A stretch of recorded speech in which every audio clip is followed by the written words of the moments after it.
Kasi po nakakabahala na po ito Nagsabi na po ang World Health Organization na yung Ebola outbreak is outpacing response efforts in countries neighboring the Democratic Republic of Congo. And they're at high risk na from the disease. So paano po yan, Doc? Tayo ba ay dapat mabahala? Ano bang ginagawa ng ating DOH para po hindi po makapasok ang Ebola virus? At ano nga ba itong Ebola virus?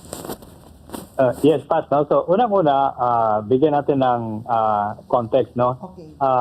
Bakit merong Ebola outbreak dito sa Congo and then pumasok na rin sa Uganda, no? Now, this is the 17th outbreak na sa Congo, no? Wow. Ang last na lang outbreak of ang last na lang.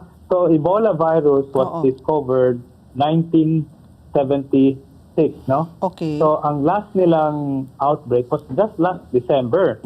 So, meron din silang ganito. But this one is different. Number one, because it's too fast to spread. Ibig sabihin, mas marami, for just 1 or 2 weeks, umabot na sila ng 100, tapos after a third week, umabot ng 500, tapos ngayon around 700. At kung makikita nyo, yung namamatay, almost 100 plus na ang namamatay, no? Wow. And then, the other problem there is, this is a new strain of the Ebola. This is not the previous strain na nakakos ng mga previous outbreak. Yeah. Kaya ang nangyari noon, the reason why na mahatagal nilang na-control because those who were having Ebola, infected. negative doon sa unang test, no? Negative. Okay. Tapos, gumawa sila ng bagong test ngayon. That's why it's being detected now. Now, it's a highly fatal type of virus, no? 50% ang mortality nito. Wow. Kaya meron ding mga namamatay na mga doctor, mga nurses dito sa outbreak na to. Oo, kasi napaka-fatal nito, no?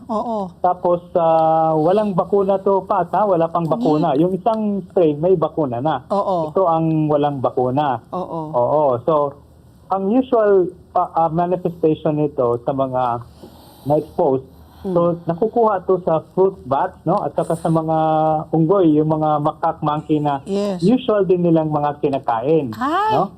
So, kinakain palang monkey at bats doon. So, kinakain nila yan. Tapos, ang nangyari niyan, kaya nga, palagi silang nagka-outbreak. Kasi nga, sa rural areas nila, itong mga carrier ng Ebola, parang regular lang.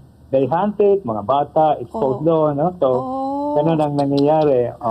So, ang tanong ngayon, will this be a threat to the Philippines? Yeah. Okay. Merong threat, pero very low. Kasi kung meron mang papasok dito na Ebola, kagaya ng ibang bansa ngayon na nag-prepare na, that should be someone in those countries na exposed. So, ang tanong dyan, meron ba tayong mga kababayan na nandun nagkatrabaho? I think meron, no? Sa Congo. Masisaan naman ang mga Pilipino nagkatrabaho, no? Opo. Tapos pag umuwi yan dito sa Pilipinas, may mga wala pang mga sintomas, nandun ka lang sa incubation period, pero na-expose ka na doon sa merong Ebola, that will be the problem. Kasi pag nagka-sintomas na yan, pwede niyang mahawaan yung mga kasamahan niya sa family. Kaya ang ginagawa ng government ngayon, strict border control, no? So strict border control. Some countries where the current Ebola outbreak is ongoing. So halimbawa, galing ka ng regional African region. So monitor yung magde-declare ka.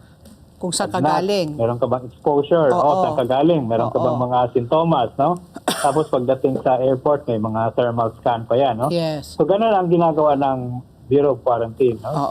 Sa mga dumadating.